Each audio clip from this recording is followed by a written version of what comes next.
जय हिंद दोस्तों, रक्षित खन्ना के चैनल में आपका स्वागत है। दोस्तों कैसे हैं आप? उम्मीद करता हूं कि आप अच्छे होंगे। दोस्तों आज के इस वीडियो में मैं आपको दो महत्वपूर्ण जानकारियां दूंगा और ये दोनों जानकारियां 8वें वेतन आयोग पर हैं। मैं आपको अपडेट दूंगा क्या भारत सरकार ने 8 सीपीसी पर काम करने वाले अंडर सेक्रेटरी की नियुक्ति कर ली है या नहीं करी है। एक लेटेस्ट अपडेट आई है 8 सीपीसी पर अंडर सेक्रेटरी की नियुक्ति को लेकर। फिर दोस्तों एक और मैं आपको जानकारी दूंगा फैमिली यूनिट के बारे में। जैसा आपको पता है जेसीएम ने, शिव गोपाल मिश्रा जी ने डिमांड करी है कि 8 सीपीसी में फैमिली यूनिट 3 से बढ़ाकर 5 करी जाए। तो दोस्तों अगर 5 मंजूर करी जाती है 8 सीपीसी में फैमिली यूनिट, तो आपका कितना फिटमेंट फैक्टर होगा, मिनिमम पे कितनी होगी, इस पर भी एक छोटी सी जानकारी दूंगा। और फिर दोस्तों एक और जानकारी आई है टर्म ऑफ रेफरेंस के बारे में। लेटेस्ट अपडेट में आपको देने वाला हूं 8 सीपीसी के बारे में। तो दोस्तों बस यही जानकारी मैं आपको दूंगा, इसलिए इस वीडियो को आप शुरू से लेकर आखिरी तक देखेगा। वीडियो में आगे बढ़ने से पहले एक छोटी सी अपील मैं आपसे करूंगा, और अपील है चैनल सब्सक्राइब की। देखने में आया है कि 34% ऐसे पेंशनर्स हैं, फैमिली पेंशनर्स हैं जो बिना चैनल सब्सक्राइब किए वीडियो को देख रहे हैं, जिससे क्या हो रहा है, जानकारियां, इंफॉर्मेशन उनके पास नहीं पहुंच पा रही। तो दोस्तों अगर आप पहली बार मेरा चैनल विजिट करते हैं या फिर वीडियो देखते हैं, तो सबसे पहले दोस्तों आप चैनल को सब्सक्राइब कर लीजिए, ताकि मेरी जानकारियां, आगे आने वाले वीडियो के नोटिफिकेशन आपको तुरंत मिल पाए। चैनल का नाम है रक्षित खन्ना। चैनल सब्सक्राइब करने के या फिर वीडियो देखने के आपको एक भी पैसे नहीं देने। तो दोस्तों जो ये परसेंटेज है 34% का, इसे बढ़ाकर आप 100% करें चैनल को सब्सक्राइब करके। चलते हैं दोस्तों पहली जानकारी की तरफ। पहली जानकारी मैं आपको दूंगा 8 सीपीसी पर काम करने वाले अंडर सेक्रेटरी की नियुक्ति को लेकर। दोस्तों जैसा आपको पता है पहले भारत सरकार ने एक लेटर निकाला था।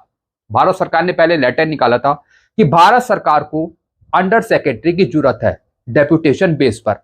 जो 8 सीपीसी पे अंडर सेक्रेटरी काम करेंगे उनकी नियुक्ति निकाली थी, लेकिन भारत सरकार को अंडर सेक्रेटरी नहीं मिले थे। तो दोस्तों एक लेटेस्ट अपडेट आ रही है, क्या भारत सरकार को अंडर सेक्रेटरी मिल गए हैं 8 सीपीसी पर काम करने के लिए? लेटेस्ट अपडेट जानते हैं।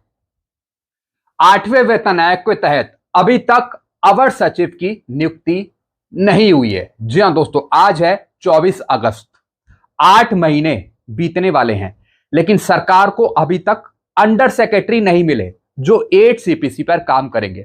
अब पता नहीं अंडर सेक्रेटरी को जमीन निकल गई या फिर आसमान खा गया। अंडर सेक्रेटरी कहां है, अभी तक क्यों नहीं मिले सरकार को?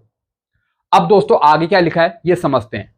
अगस्त 2025 के अंत तक, यानी अगस्त खत्म होने को है, 8वें केंद्रीय वेतन आयोग के अवर सचिव यानी अंडर सेक्रेटरी या अन्य प्रमुख कर्मियों के लिए कोई आधिकारिक नियुक्ति नहीं की गई है। जो दोस्तों अंडर सेक्रेटरी के साथ कुछ और भी पोस्ट निकाली थी, जैसे कि सिविल के section officer, assistant, stenographer, MTS, उनकी भी नियुक्ति अभी तक नहीं हुई है। यानी सरकार को अभी तक अंडर सेक्रेटरी नहीं मिले, जो सेक्शन ऑफिसर हैं वो नहीं मिले, या फिर जो और पोस्ट निकाली थी अभी तक उनकी भर्ती नहीं हुई। कार्मिक एवं प्रशिक्षण विभाग डीओपीटी ने 4 अवर सचिव पदों के लिए आवेदन की समय सीमा कई बार बढ़ाई है। हाल ही में इसे 31 जुलाई 2025 तक बढ़ा दिया गया है। जी हां दोस्तों, अभी जो लास्ट डेट चल रही है वो चल रही है 31 जुलाई 2025, और 31 जुलाई 2025 कब की बीत चुकी है। अगस्त चल रहा है, 31 अगस्त आने वाला है, लेकिन सरकार को अभी तक अंडर सेक्रेटरी नहीं मिले। यह बहुत ही दुर्भाग्यपूर्ण बात है हमारे लिए, जिससे पता चलता है कि अभी तक उपयुक्त आवेदकों की कमी है। सरकार को अभी तक 8 सीपीसी का पैनल नहीं मिला है। 8 सीपीसी पर जो काम करेंगे अंडर सेक्रेटरी, सेक्शन ऑफिसर, वो अभी तक नहीं मिले। 8 सीपीसी नियुक्तियों और गठन की स्थिति। अब दोस्तों जो नियुक्ति है और गठन की प्रक्रिया है, अब उसकी लेटेस्ट अपडेट क्या है? अध्यक्ष और सदस्य की नियुक्ति अभी तक नहीं। 23 अगस्त 2025 तक नए वेतन आयोग के अध्यक्ष और सदस्य की नियुक्ति नहीं हुई है। जी हां दोस्तों, ये मैं आपको लेटेस्ट अपडेट दे रहा हूं।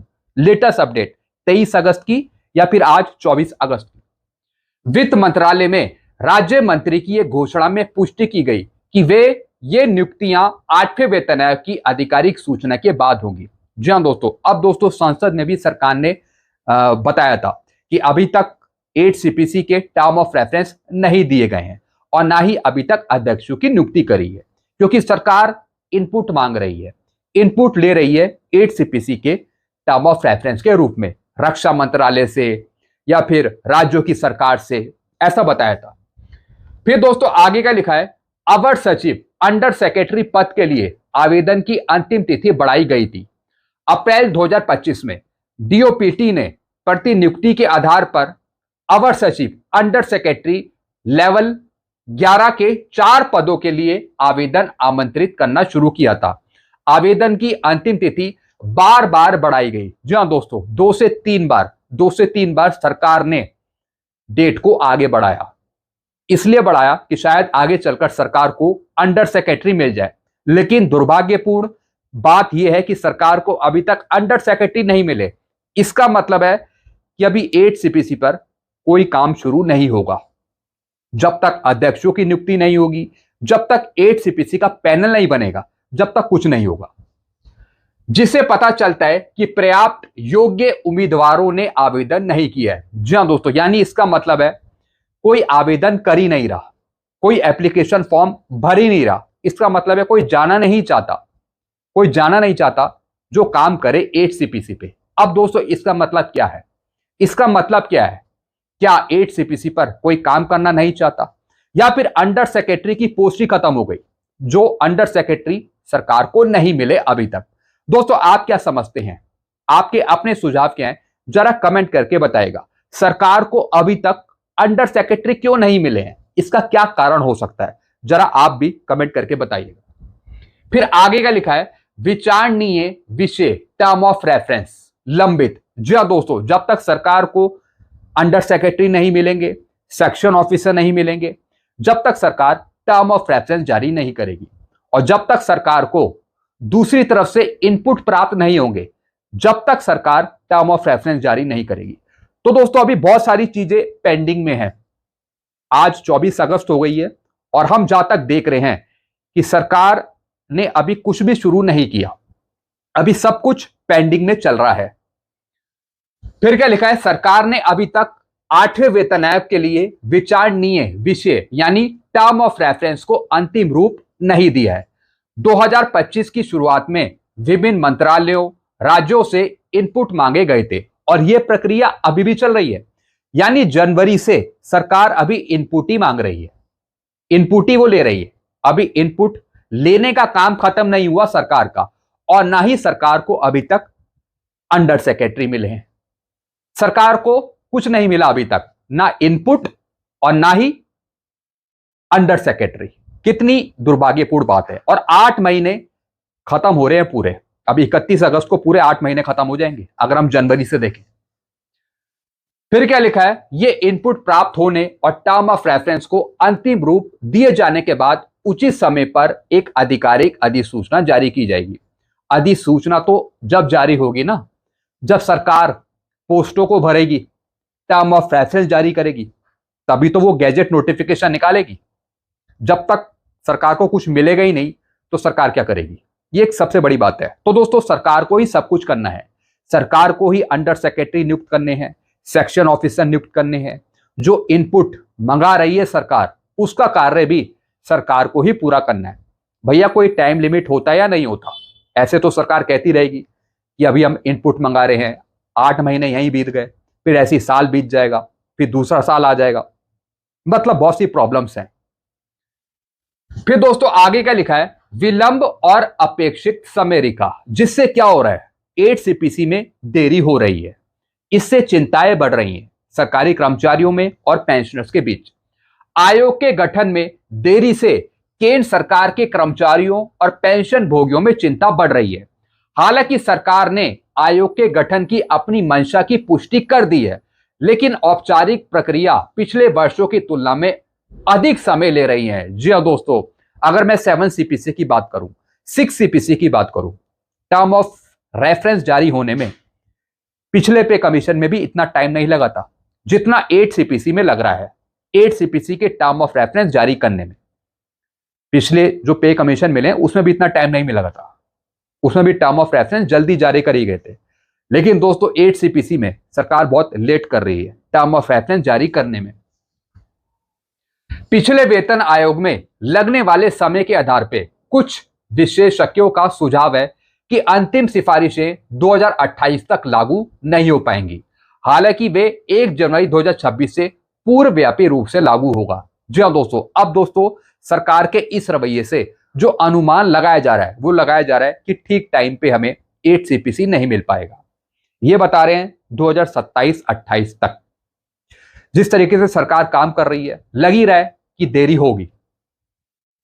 तो दोस्तों पहली जानकारी मैंने आपको दी है अंडर सेक्रेटरी की नियुक्ति के बारे में, सरकार क्या कर रही है, लेटेस्ट पोजीशन क्या है।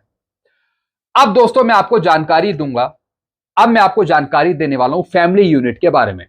8वें वेतन आयोग पर क्या है नया प्रस्ताव जेसीएम का। National council joint consultative machinery ने 8वें वेतन आयोग को लेकर जो सुझाव दिया है उसके अनुसार मिनिमम सैलरी की कैलकुलेशन 5 सदस्य वाले परिवार के आधार पर की जानी चाहिए। जी हाँ दोस्तों, मैं बात कर रहा हूं फैमिली यूनिट की। 7 सीपीसी में कितनी फैमिली यूनिट दी गई थी? 3 फैमिली यूनिट। 3 फैमिली यूनिट थी डॉक्टर एक्रोइड फॉर्मूले के अनुसार, जिसके अनुसार मिनिमम पे निकाली जाती है।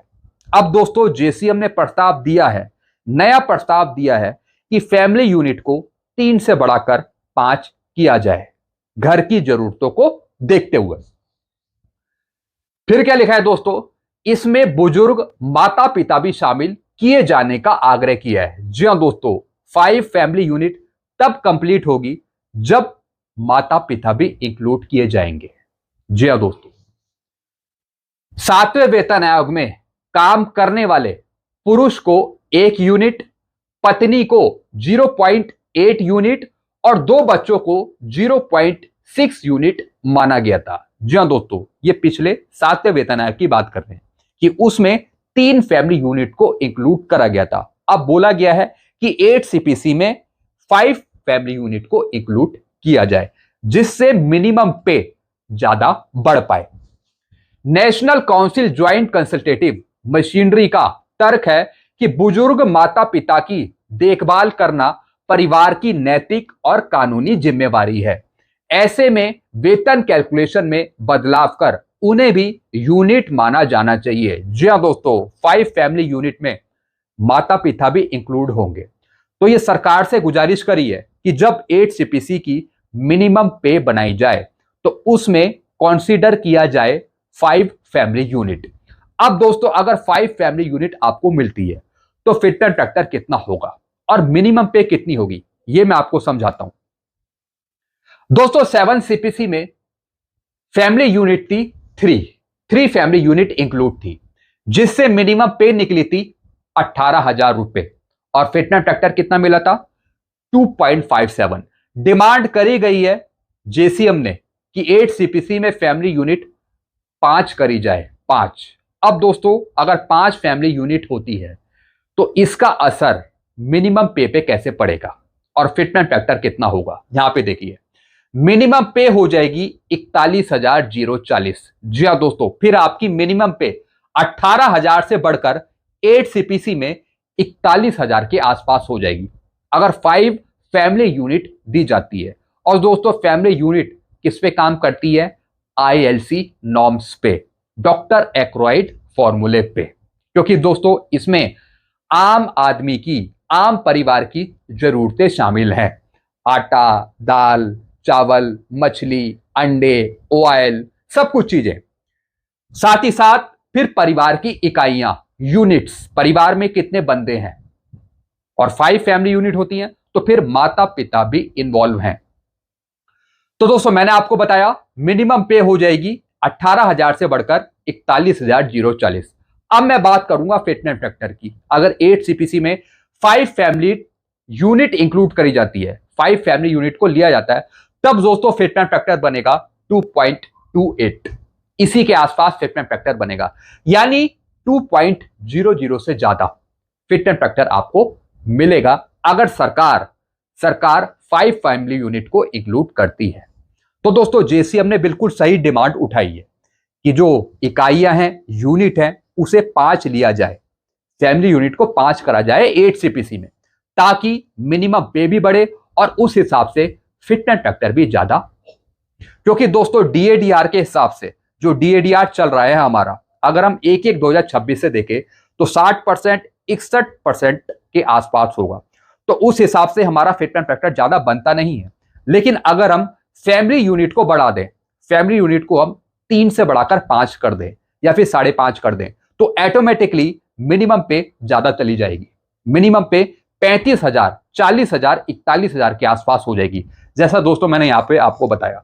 तो इस हिसाब से फिटनेस फैक्टर 2 से ज्यादा ही सरकार को देना पड़ेगा, 2.00 से ज्यादा, और 2.28 के आसपास मिल जाता है तो दोस्तों फिर ये अच्छा होगा हमारे लिए। तो दोस्तों ये मैंने आपको जानकारियां दी हैं, 2 जानकारियां मैंने आपको यहां पे दे दी।